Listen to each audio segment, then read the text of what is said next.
Hello friends, welcome here. How are you all? I hope you all are doing good. मैं फिर से आ गई आप लोगों के लिए न्यू रीडिंग लेकर।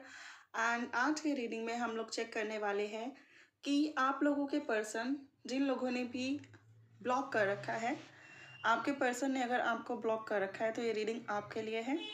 हम इसमें चेक करने वाले हैं कि क्या आपके पर्सन आपको अनब्लॉक करेंगे, और करेंगे तो कब करेंगे, right? The two things we are going to check here, right? So without wasting much time चलते हैं रीडिंग की ओर। लेकिन please keep it in mind, ये जनरल रीडिंग है, तो ज़रूरी नहीं है सभी बातें सभी से रेजोनेट करें या फिर ये रीडिंग आपसे रेजोनेट करेगी। रेस्ट ये रीडिंग टाइमलेस है, जब भी देखेंगे रेजोनेट करेगी, कुछ ना कुछ क्लैरिटी डेफिनेटली मिलेगी। अगर आपको डिटेल में क्लैरिटी चाहिए आपके रिलेशनशिप के बारे में तो आप लोग पर्सनल रीडिंग्स भी बुक करा सकते हैं।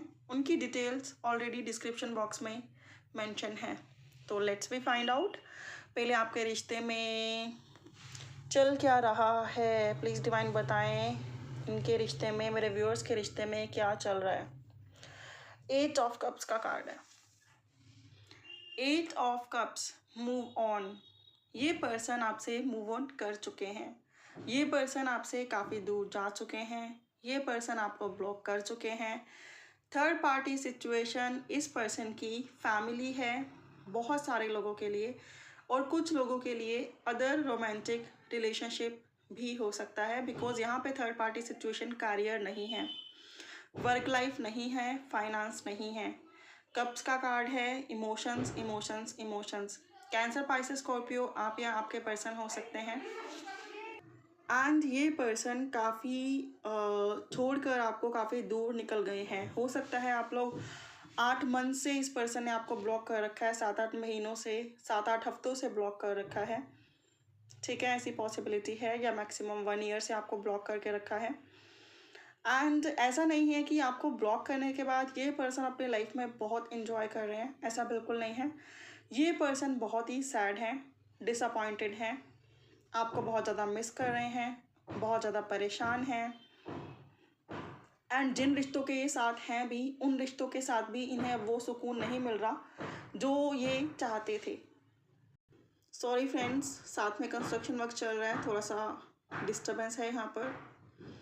तो ये पर्सन डेफिनेटली मूव ऑन कर चुके हैं, ब्लॉक आप लोगों को कर चुके हैं। रीज़न कोई इमोशनल मैटर है, इनकी फैमिली है, इनके फ्रेंड्स हैं, इनके कज़न्स हैं, इनके सिबलिंग्स हैं, या फिर इनका कोई अदर अफेयर, या फिर इनकी मैरिज किसी और के साथ हो गई है, वो पॉसिबिलिटी भी यहाँ पर है। लेकिन बात की जाए इनकी फीलिंग्स की तो ये वहाँ खुश नहीं हैं। सब कुछ होते हुए भी ये उदास हैं, सैड हैं, डिसअपॉइंटेड हैं, अलोन हैं, अकेले हैं, तन्हा हैं। देखते हैं इनकी करंट फीलिंग्स क्या हैं आप लोगों के लिए। ओम साई राम, ओम साई राम, ओम साई राम, ओम साई राम। करंट फीलिंग्स, ये वाला कार्ड लेते हैं, क्या है आप लोगों के लिए करंट फीलिंग्स। ये सोचते काफ़ी हैं आपको लेकर, आपके बारे में, इस रिश्ते के बारे में, आप दोनों के दरमियान हुई चीज़ों के बारे में काफ़ी कुछ सोचते हैं ये। एंड बहुत सारे लोगों की लाइफ में हो सकता है कि इनकी मदर इशू रही हो, जिनकी वजह से आप लोगों की मैरिज नहीं हो पाई।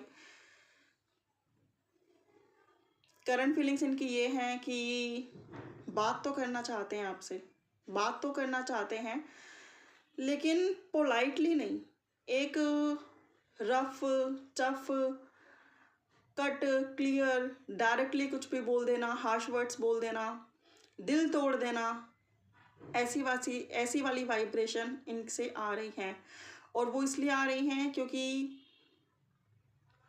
ये अपनी लाइफ में भी खुश नहीं हैं। जो पर्सन जैसी एनर्जी में होता है वो सामने वाले को वही एनर्जी पास ऑन करता है। जब कोई पर्सन अपने लाइफ से एंग्री होता है तो वो दूसरे पर गुस्सा निकालता है। जब कोई पर्सन अपने लाइफ से सैड होता है, डिसअपॉइंटेड होता है, तो वो दूसरे के साथ भी वही वाइब्रेशन में अटैच होता है। तो ये पर्सन आपसे बात तो करना चाहते हैं, लेकिन वो बात काफ़ी रूड हो सकती है, रफ टफ हो सकती है, आपको चुभने वाली भी हो सकती है। दैट मीन्स ये शो कर सकते हैं कि इन्हें कोई फ़र्क नहीं पड़ता, ये बहुत हैप्पी हैं, ये बहुत खुश हैं, इनकी लाइफ तो बन गई है, एंड आप पागल हो जो भी इनका वेट कर रहे हो। लेकिन ऐसा नहीं है, रियल में ये पर्सन काफ़ी उदास हैं, काफ़ी अकेले हैं। कुछ लोगों के लिए मुझे ये भी दिखाई दे रहा है कि सेकंड मैरिज के लिए आपने इस पर्सन को चूज़ किया था और ये पर्सन आपसे यंगर देन थे एंड इन पर्सन ने मैरिज के टाइम इस रिश्ते से मूव ऑन कर लिया बिकॉज इनकी मदर नहीं मानी, इनकी फैमिली नहीं मानी और आप लोग ऑलरेडी मैरिड थे, सेपरेटेड थे या फिर विडो थे, ऐसी वाइब्रेशन भी है।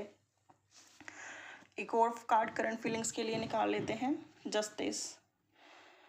इस पर्सन को भी अपनी लाइफ में जस्टिस चाहिए, अपनी लाइफ में इंसाफ चाहिए। जेमिनी, लिब्रा, एक्वेरियस ये हो सकते हैं, कैंसर, पाइसेस, स्कॉर्पियो ये हो सकते हैं या आप हो सकते हो।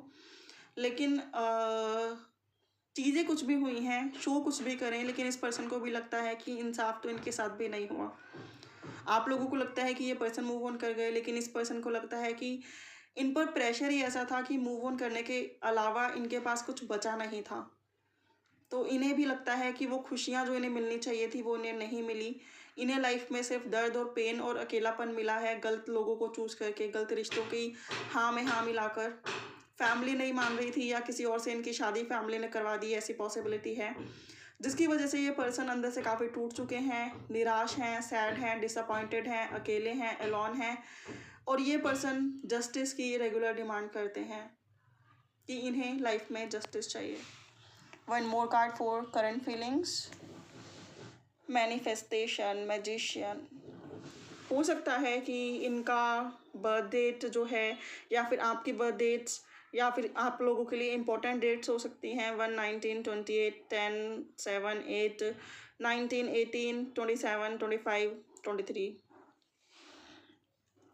और ये पर्सन लगातार कॉन्फिडेंट बनने की कोशिश कर रहे हैं, मैनिफेस्ट करने की कोशिश कर रहे हैं जो ये चाहते हैं, प्रेयर्स कर रहे हैं, अपना नॉलेज, अपने स्किल्स, अपनी पावर्स, अपनी एजुकेशन, अपनी क्वालिफिकेशन, अपनी मेच्योरिटी लेवल को हाई कर रहे हैं सो दैट ये इस दुख से बाहर निकल पाएँ या फिर ये आपको एक दिन मैनिफेस्ट कर पाएँ। सभी लोगों के लिए नहीं है कि इस पर्सन की मैरिज हुई है, लेकिन कुछ लोगों के लिए ये ज़रूर है कि इनकी या तो मैरिज हो गई है या फिर ये पर्सन आप दोनों की मैरिज के ड्यूरिंग, मैरिज की बात शुरू होते ही मूव ऑन कर गए।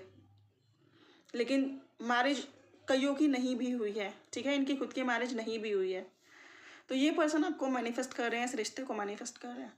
दैट मीन्स ये मैनिफेस्ट कर रहे हैं कि इनकी फैमिली मान जाए और सब कुछ ठीक हो जाए। ये अपनी फैमिली पर कंट्रोल लाना चाहते हैं, इंडिपेंडेंट बनना चाहते हैं। करंट एनर्जीज इनकी ऐसी हैं, काफ़ी स्ट्रॉन्ग एनर्जीज हैं। मैजिशियन, जस्टिस, दो मेजर अरकानास ये इम्प्लाई करते हैं कि मेजर ट्रांसफॉर्मेशन इनकी लाइफ में करंटली चल रहा है, जिसमें ये काफ़ी बैलेंस लाने की कोशिश कर रहे हैं, मैनिफेस्ट करने की चीज़ों को कोशिश कर रहे हैं। क्वीन ऑफ सोर्ट्स ये बताता है कि ये काफ़ी रफ टफ अपनी फैमिली के लिए भी हो गए हैं एंड इनकी फैमिली को भी लगता होगा कि ये पर्सन अब उनसे उखड़े उखड़े से रहते हैं। एंड देखते हैं कि अब इन्होंने ब्लॉक तो कर दिया आपको, अब ये कभी अनब्लॉक करेंगे भी या नहीं। ओम साई राम। 6 of pentacles. एक और कार्ड निकालते हैं, क्वीन ऑफ फ्रूट्स। देखिए फ्रेंड्स, कुछ लोगों के लिए यहाँ पे आंसर येस में है कि ये आपको अनब्लॉक करेंगे और विद इन 4 मंथ्स या फिर 4 वीक्स करेंगे। ये उन लोगों के लिए है जो लोग ऑलरेडी सिंगल हैं, जो लोग जिस केस में या इनकी मैरिज नहीं हुई है उन लोगों के लिए भी यहाँ पर येस है। और या फिर आप भी सिंगल हो, ये भी सिंगल हैं, या फिर आप ऑलरेडी सेपरेटेड हो बट ये अभी भी सिंगल हैं, इनकी मैरिज नहीं हुई है, उन लोगों के लिए यहाँ पे क्वाइट बिग येस है कि यहाँ पॉसिबिलिटी है कि विद इन 4 वीक्स या विद इन 4 मंथ्स ये आपको अनब्लॉक करें, आपसे बात करें। लेकिन अगर आप अपनी लाइफ में वेल सेटल हो, वेल इम्प्रूव हो, financially, physically, mentally, emotionally well balance हो, काफ़ी अट्रैक्टिव हो, काफ़ी आपका वेल्थ अच्छा है, आपका कैरियर अच्छा है, आप इंडिपेंडेंट हो, चाहे आप बॉय हो चाहे आप गर्ल हो, अगर आपके पास सब चीज़ें हैं एक्सेप्ट दिस पर्सन, तो डेफिनेटली ये अट्रैक्ट होंगे। अगर आप ग्रोथ अपनी लाइफ में ला रहे हो, ट्रांसफॉर्मेशन अपनी लाइफ में ला रहे हो, अपनी self love, self care and अपनी आप को इम्प्रूव कर रहे हो, तो डेफिनेटली ये पर्सन आपके पास वापस आएंगे। लेकिन इन पर्सन की अगर मैरिज नहीं हुई है तो पॉसिबिलिटी ज़्यादा रहेगी। And second thing is this कि जो लोग अभी भी इस रिश्ते की भीख भिखारियों की तरह मांग रहे हैं, जस्ट लाइक दिस पर्सन, कि काश हमें सब कुछ मिल जाए, भगवान से भीख मांग रहे हैं, इस पर्सन से भीख मांग रहे हैं, खुद से भीख मांग रहे हैं। एक एनर्जी होती है ना हमारी, जब हम बहुत लो हो जाते हैं तो हमें लगता है कि काश मिल जाए चीज़, भीख में ही मिल जाए। अगर आप उस एनर्जी में हो तो ये पर्सन ऑब्वियसली आपको अवॉइड करके किसी और के साथ अपनी लाइफ स्पेंड करते ही चले जाएंगे। और अगर इनकी मैरिज नहीं भी हुई है तो किसी के साथ एक दिन मैरिज भी ये कर लेंगे। लेकिन अगर आप ऐसी एनर्जी में हो कि हाँ भाई ये पर्सन गए तो गए, लेकिन बुराई इनमें भी नहीं थी, बिकॉज ये तो चाहते थे लेकिन किसी भी वजह से चीज़ें नहीं वर्क कर पाई। ठीक है, किसी भी चीज़ का मतलब ये नहीं होता रिश्ते का कि हर हाल में चीज़ें निभे ही निभे। बाकी इन्फ्लुएंस कई बार आते हैं तो रिश्ते को इम्पैक्ट पड़ता है। लेकिन अगर आप संभल चुके हो, आप इंडिपेंडेंट हो चुके हो, आप अपने लाइफ में ग्रोथ कर रहे हो, मूव ऑन कर चुके हो, सैड नहीं हो, डिसअपॉइंटेड नहीं हो, अलोन नहीं हो, बहुत ज़्यादा नेगेटिव नहीं हो, ओवर इमोशनल, ओवर सेंसिटिव नहीं हो। मैं ये नहीं कह रही हूँ कि आप इस पर्सन को भूल गए हो, भूले नहीं हो, लेकिन आपकी एनर्जी ऐसी नहीं है कि जो इस रिश्ते में बार बार शक हो रही है। आप 24/7 इस रिश्ते के बारे में नहीं सोच रहे हो। अगर आप 24/7 इस रिश्ते के बारे में नहीं सोच रहे हो, आप ऑक्यूपाई हो अपने वर्क में, अपने कैरियर में, अपनी अपलिफ्टमेंट, अपनी ग्रोथ, अपनी लुक, अपने फैशन, अपने से लव कर रहे हो, अपना फेस, अपनी हेल्थ, अपनी वेल्थ, अपनी लुक इम्प्रूव कर रहे हो, और आपका पूरा फोकस अगर आप में है तो डेफिनेटली ये पर्सन आएंगे और आपको प्रपोज करेंगे और ये रिश्ता दोबारा से बिल्डअप होगा। लेकिन अगर आप पागलों की तरह 24/7, मतलब मैं ये नहीं कह रही हूँ आप पागल हो, लेकिन हाँ अगर आप पूरी तरह से अपनी एनर्जी इस पर्सन को सेंड किए जा रहे हो, तो ये रिश्ता अपलिफ्ट होने में बहुत टाइम लग जाएगा। दैट मीन्स 6 मंथ, 12 मंथ्स, या फिर ये रिश्ता ग्रो होगा ही नहीं। ऑलमोस्ट ये जो ब्लॉक किया हुआ सिचुएशन है ये ब्लॉक ही रहेगा और ये पर्सन एक दिन किसी और के साथ मैरिज कर लेंगे। और जिनके पर्सन ने ऑलरेडी किसी और के साथ मैरिज कर ली है उनका अट्रैक्शन पॉइंट आप हो सकते हो। समटाइम वो इमोशनल फीलिंग्स आपसे शेयर कर सकते हैं, लेकिन पूरी तरह आते हुए एकदम से वो नहीं दिखाई दे रहे हैं। ठीक है, हो सकता है समटाइम आपको इनकी ज़रूरत पड़े तो ये आपके पास आए, या फिर इनको आपकी ज़रूरत पड़े तो आपके पास आए। कभी कभार का रिश्ता चलता हुआ दिखाई दे रहा है, लेकिन जो रिश्ता आप डिज़र्व करते हो वो रिश्ता नहीं आता हुआ दिखाई दे रहा, फ्रैंकली स्पीकिंग हियर। तो ये थी आप लोगों की रीडिंग, होप रेजोनेट की होगी। अब मैं चेक कर लेती हूँ कि आपको क्या करना चाहिए जब ये पर्सन आपको अनब्लॉक करें। तो स्ट्रेंथ का कार्ड है, अगेन मेजर अरकाना। अगर ये पर्सन आपको अनब्लॉक करें तो आपको सब्र और हिम्मत से काम लेना है।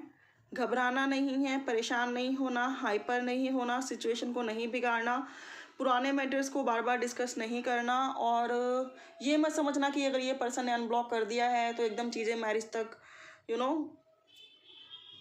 फास्ट एंड फ्यूरियस जाएंगी। वो चीज़ें यहाँ पर नहीं होंगी। अगर ये अनब्लॉक करते भी हैं, स्ट्रेंथ का कार्ड मुझे ये बताता है कि मैरिज तक पहुँचने में जर्नी तब भी टफ है, जो कि आप दोनों को मिलकर स्टेप बाय स्टेप गुत्थियाँ सॉर्ट आउट करके आगे बढ़ना होगा। हिम्मत रखनी होगी, सब्र रखना होगा, धैर्य रखना होगा, राइट। एंड आप औरों की केयर कर सकते हैं, बीमार लोगों को डोनेट कर सकते हैं, मेडिसिन डोनेट कर सकते हैं, उन्हें कपड़े डोनेट कर सकते हैं, उन्हें फूड डोनेट कर सकते हैं, उनकी सेवा कर सकते हैं। ये आपके लिए कुछ जनरल सी रेमेडीज़ हैं जो मुझे यहाँ दिखाई दे रही हैं। डोनेशन दे सकते हैं कहीं पर। तो आप लोगों की ये थी रीडिंग, होप रेजोनेट की होगी, पसंद आई होगी। For more clarity you can book your personal paid readings too. Bye for now, have a good day, take care, bye.